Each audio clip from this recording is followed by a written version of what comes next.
أعوذ بالله من الشيطان الرجيم بسم الله الرحمن الرحيم يوم يجمع الله الرسل فيقول ماذا أجبتم قالوا لا علم لنا إنك أنت علام الغيوب إذ قال الله يا عيسى ابن مريم اذكر نعمتي عليك وعلى والدتك إذ أيدتك بروح القدس تكلم الناس في المهد وكهلا وإذ علمتك الكتاب والحكمة والتوراة والإنجيل وإذ تخلق من الطين كهيئة الطير بإذني فتنفخ فيها فتكون طيرا بإذني وتبرئ الأكمه والأبرص بإذني وإذ تخرج الموتى بإذني وإذ كففت بني إسرائيل عنك إذ جئتهم بالبينات فقال الذين كفروا منهم إن هذا إلا سحر مبين. اور یاد کرو اس دن کو یا اس دن کا تصور کرو جب اللہ رب العالمین تمام رسولوں کو جمع فرمائیں گے. پھر اللہ رب العالمین ان سے کہیں گے کہ تم کو کیا جواب ملا. قیامت کے روز ہر شخص سے سوال کیا جائے گا اس کے اعمال کے مطابق. حدیث میں آتا ہے کہ ہر شخص سے 5 چیزوں کے بارے میں سوال کیا جائے گا. اس کی عمر کے تعلق سے کہ اس نے اس عمر کو کس چیز میں کھپایا. اس کی جوانی سے متعلق کہ اس کی جوانی کس چیز میں کام آئی. اس کے مال سے متعلق کہ اس نے کہاں سے اس کو کمایا اور کہاں اس کو خرچ کیا. مال سے متعلق 2 سوالات ہوں گے. ایک سوال یہ ہوگا کہ کہاں سے کمایا, حلال طریقے سے کمایا یا نہیں. دوسرا سوال یہ ہوگا کہ خرچ بھی حلال طریقے سے کیا ہے یا نہیں. یہ 2 سوال مال سے متعلق ہوں گے. 5واں سوال علم سے متعلق ہوگا کہ اپنے علم پر کتنا عمل کیا. ان 5 سوالوں کے بغیر کوئی شخص آگے نہیں بڑھے گا. انبیاء علیہ السلام سے سوال ہوگا کس طرح کا. ان سے سوال یہ ہوگا کہ تمہاری امتوں نے تم کو کیا جواب دیا تھا جب تم نے رسالت پہنچائی اور امتیوں کو اللہ کی بندگی کرنے کا حکم دیا تو پھر تم کو کیا جواب ملا. تمام انبیاء علیہ السلام سے سوال ہوگا. تو اس کے جواب میں انبیاء علیہ السلام کہیں گے کہ قالوا لا علم لنا. وہ کہیں گے کہ ہم کو اس کا علم نہیں ہے. ایک تو ادب کے تعلق سے شاید ایک جملہ کہیں کہ اللہ رب العالمین جیسی جلیل القدر وہ سوال کرے کسی اپنے سے دوسرے سے, تو یہ کسی انسان کی شان نہیں ہے کہ وہ اللہ کے علم میں اضافہ کرے کہ ہمارے ساتھ کیا ہوا تھا. تو ادب کا تقاضا یہی ہے کہ ہمارا علم اللہ کے علم کے مقابلے میں نفی ہے. تو اس وجہ سے ہم کو علم نہیں ہے, اللہ رب العالمین آپ بخوبی جانتے ہیں. یہ ادب کا تقاضا ہے. دوسرے یہ کہ کسی بھی شخص کا سامنے جو حالات ہوتے ہیں, مثلا وہ دین ہی کا کام کر رہا ہے, تو یقینی حالات کسی بھی شخص کے معلوم نہیں ہوتے. کوئی شخص دین کا کام کر رہا ہے تو یقینی حالات اس کے معلوم نہیں ہے کہ اس کے دل میں کیا ہے.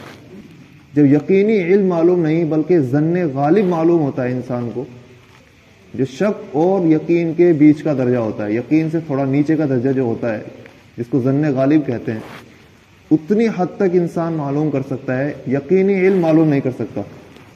اور اللہ رب العالمین نے سوال کیا ہے علم کا, تو علم تو ہمارے پاس نہیں ہے, ہم تو ظن غالب کے طور پر تو بتا سکتے ہیں. تو اس وجہ سے انبیاء علیہ السلام کہیں گے لا علم لنا, ہم کو اس کا علم نہیں ہے کہ ہمارے امتیوں نے ہم کو کیا جواب دیا تھا. انک انت علام الغیوب, بے شک آپ تمام غیبوں کے جاننے والے ہیں. رسول اور نبیوں سے سوال اس لیے کیا جائے گا تاکہ جو امتی آس لگائے بیٹھے ہوں گے, جیسے نصارہ نے حضرت عیسیٰ علیہ السلام کو خدا بنا لیا, اب حضرت عیسیٰ علیہ السلام سے سوالات ہوں گے.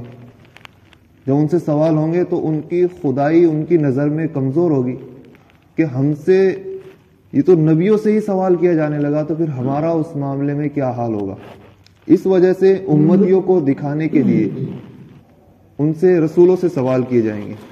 پھر خاص طور سے الگ الگ نبی سے, الگ الگ رسول سے الگ الگ سوال کیے جائیں گے.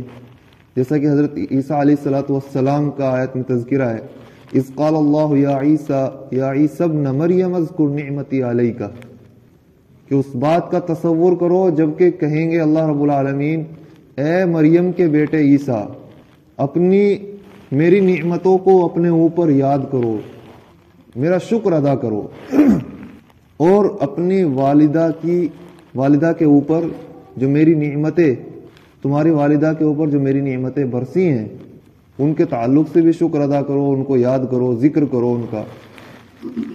اذ ایدتک بروح القدس، اور اس وقت بھی جبکہ میں نے تمہیں روح القدس کے ذریعے سے مدد پہنچائی۔ روح القدس یعنی حضرت جبرائیل علیہ السلام، پاکیزہ روح۔ حضرت جبرائیل علیہ السلام حضرت عیسیٰ علیہ السلام کے پشت پناہی کرتے تھے تاکہ نصارہ یا بنی اسرائیل ان کو قتل نہ کر دیں، ہمیشہ ان کی حفاظت کرتے تھے حضرت جبرائیل علیہ السلام۔ اور پیدائش سے پہلے بھی حضرت مریم علیہ السلام کے پاس آتے تھے اور ان کو تسلی دیتے تھے، جیسا کہ والدہ کی اوپر نعمت کے تعلق سے یاد کرنے کے بعد اللہ نے فرمائی، تو والدہ کے ساتھ بھی یہ ہوا کہ حضرت جبرائیل علیہ السلام آتے تھے، ان کو تسلی دیتے تھے، ان کو احکامات جاری کرتے تھے کہ اس موقع پر کیا کرنا ہے۔ تو میں نے تم کو روح القدس کے ذریعے سے مدد پہنچائی۔ تکلم الناس فی المہد وکہلا، آپ لوگوں سے باتیں کرتے تھے گود میں بھی اور بڑی عمر میں بھی۔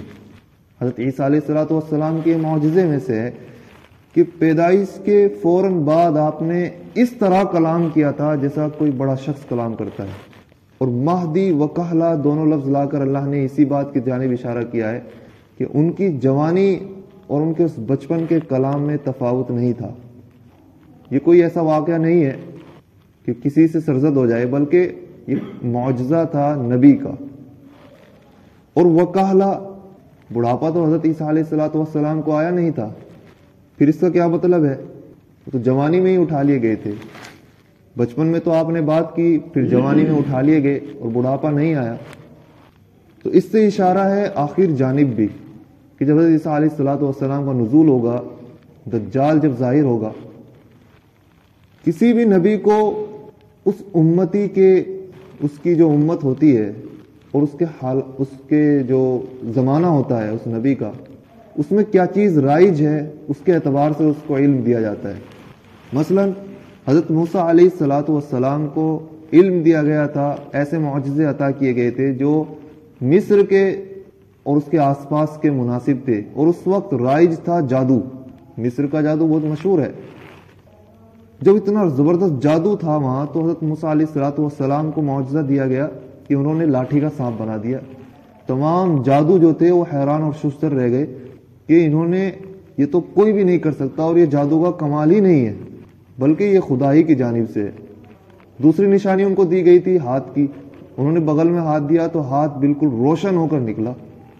تو یہ بھی کوئی جادو نہیں ہو سکتا، جادو تو صرف انسان کی ظاہری آنکھوں پر پردہ ڈالنا ہوتا ہے اسباب مخفی سے، یعنی ایسا سبب ان کے پاس ہوتا ہے جو دوسرے لوگوں سے مخفی ہوتا ہے، چھپا ہوا ہوتا ہے، حالانکہ اس کا سبب ہوتا ہے۔ لیکن جب انہوں نے دیکھا کہ اس نے ایسا کام کر دیا جس کا کوئی بھی سبب نہیں ہے، صرف یہ معجزہ ہے، تو حیران ہو گئے۔ اسی وجہ سے وہ ایمان لائے، اور اس قدر ایمان لائے کہ پھر فرعون کو بھی کہہ دیا کہ ہم کو کوئی پرواہ نہیں ہے، تو ہمارے ہاتھ پیر کاٹ دو۔ حضرت عیسیٰ علیہ السلام کے دور میں طب رائج تھا، افلاطون یہ آ گئے تھے، اور اس زمانے میں منطق اور طب یہ بہت زبردست چل رہا تھا۔ تو حضرت عیسیٰ علیہ السلام کو معجزے دیے گئے کہ انہوں نے مادر زاد اندھے کو بینا کر دیا، کوڑی کو انہوں نے ہاتھ اس کے اوپر پھیرا یا پھونک ماری تو وہ بالکل صحت مند ہو گیا۔ چلتی قبر پر آپ نے کہا کہ باہر نکل، تو قبر سے مردہ باہر نکل آیا۔ ایسے معجزے ان کے سامنے پیش کیے گئے۔ نبی علیہ السلام حضرت محمد مصطفیٰ صلی اللہ علیہ وسلم، ان کے زمانے میں بلاغت کا عروج تھا، تو اس کے مقابلے میں قرآن جیسا بلیغ کلام پیش کیا گیا۔ ان کے ساتھ میں دوسرے معجزے بھی تھے، لیکن ایسا معجزہ ضرور پیش کیا گیا جو اس زمانے کے حالات کے اعتبار سے ہو۔ اور حضرت عیسیٰ علیہ السلام کا آخر زمانے میں نزول بھی غالباً اسی وجہ سے رکھا گیا ہے، کیونکہ یہ دور سائنس کا دور ہے، اور کوئی بھی چیز دنیا میں آنے کے بعد ختم ہونا بہت مشکل ہوتا ہے، تو لگتا ہے کہ سائنس اور ترقی کرے گی، ختم تو نہیں ہوگی۔ اور حضرت عیسیٰ علیہ الصلوۃ والسلام کو وہ معجزے دیے گئے تھے جو اس کی کاٹ کے تھے۔ مثلا اب تک کسی کو یہ بات معلوم نہیں ہے کہ حیات کیا چیز ہے، زندگی کیا چیز ہے۔ ہم ایک انگلی کاٹ دیتے ہیں تو انگلی میں سے کیا چیز نکل جاتی ہے جو حرکت کرنی بند کر دیتی ہے۔ انسان مرتا ہے تو کیا چیز اس کے اندر سے غائب ہوتی ہے کہ وہ حرکت کرنی بند کر دیتا ہے۔ اب تک یہ چیز تک معلوم نہیں، اور حضرت عیسیٰ علیہ الصلوۃ والسلام آئیں گے اور وہ اپنے معجزات دکھائیں گے تو حیران کر دیں گے پوری دنیا کو۔ دجال جو جیسے بھی وہ اپنے شعبدے بازیوں سے لوگوں کو پریشان کرے گا اور ان کو دکھائے گا، اپنی خدائی ثابت کرے گا، چاہے وہ سائنس کے تعلق سے یا خود اپنے کچھ شعبدے کے تعلق سے، کیسے بھی، لیکن حضرت عیسیٰ علیہ الصلوۃ والسلام آ کر وہ معجزے دکھائیں گے دنیا کو کہ سب پریشان ہو جائیں گے، سب حیران ہو جائیں گے۔ تو اسی وجہ سے غالباً رکھا گیا حضرت عیسیٰ علیہ الصلوۃ والسلام کا نزول بھی آخری زمانے میں۔ تو یہ لفظ وکہلا اسی طرف اشارہ ہے کہ آپ آئیں گے اور آپ کی عمر اس میں ادھیڑ ہوگی، پھر یہیں وفات پائیں گے۔ وَإِذْ عَلَّمْتُكَ الْكِتَابَ وَالْحِكْمَةَ وَالتَّوْرَاةَ وَالْإِنْجِيلَ، اور جب میں نے تجھے کتاب، حکمت، تورات اور انجیل کا علم دیا، وہ وقت بھی یاد کرو، وہ نعمت بھی یاد کرو۔ وَإِذْ تَخْلُقُ مِنَ الطِّينِ كَهَيْئَةِ الطَّيْرِ بِإِذْنِي فَتَنفُخُ فِيهَا فَتَكُونُ طَيْرًا بِإِذْنِي، اور وہ بھی یاد کرو کہ جب آپ بنا لیتے تھے مٹی سے ایک چڑیا کی شکل کا، پھر آپ میری اجازت سے اس میں پھونک مارتے تھے تو وہ پرندہ بن جاتا تھا۔ حضرت عیسیٰ علیہ الصلوۃ والسلام کا معجزہ تھا، مٹی سے انہوں نے ایک گارے سے بنایا ایک مجسمہ چڑیا کا، پھونک ماری اللہ کا نام لے کر تو وہ اڑ کر چلتی بنی۔ جی، حضرت عیسیٰ علیہ الصلوۃ والسلام کا نزول ہوگا، پھر دجال کا خاتمہ ہوگا، پھر اس کے بعد میں اسلامی حکومت آئے گی اور پوری دنیا میں اسلام پھیل جائے گا۔ پھر دجال مر جائے گا تو اسلامی حکومت آئے گی، اور پھر بہت جلد پھر وہ ختم ہوتی چلی جائے گی، اور پھر اس کے بعد میں قیامت۔ وَتُبْرِئُ الْأَكْمَحَ وَالْأَبْرَصَ بِإِذْنِي، آپ اندھے کو، مادرزاد اندھے کو اور برص کے مریض کو شفا یاب کرتے تھے میری اجازت سے۔ وَإِذْ تُخْرِجُ الْمَوْتَى بِإِذْنِي، اور مردے کو نکال دیتے تھے میری اجازت سے، قبر سے مردے کو نکال دیتے تھے۔ وَإِذْ كَفَفْتُ بَنِي إِسْرَائِيلَ عَنْكَ إِذْ جِئْتَهُم بِالْبَيِّنَاتِ، اور وہ وقت بھی یاد کرو جب میں نے بنی اسرائیل کو روک لیا آپ سے، جب آپ ان کے پاس بینات لے کر گئے کہ وہ کچھ نقصان نہ پہنچا دیں، اللہ نے ان کی مدد کی۔ فَقَالَ الَّذِينَ كَفَرُوا مِنْهُمْ إِنْ هَذَا إِلَّا سِحْرٌ مُبِينٌ، تو کافروں میں سے، ان میں سے جو جنہوں نے کفر کیا تھا، انہوں نے یہ کہا کہ یہ تو کھلا جادو ہے، یہ تو بالکل جادو نظر آ رہا ہے۔ تو وہ وقت یاد کرو۔ اس طریقے سے حضرت عیسیٰ علیہ الصلوۃ والسلام سے سوال ہوگا قیامت میں، اور تمام نبیوں سے سوال ہوگا، اور سوال اس لیے ہوگا تاکہ امتی دیکھ لیں کہ جب نبیوں سے سوال کیا جا رہا ہے تو پھر ان کی حالت ٹھیک نہیں ہونے والی۔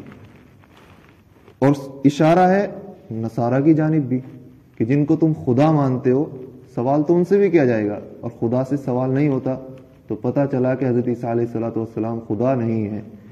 یہ ایک مخفی اشارہ بھی ہے۔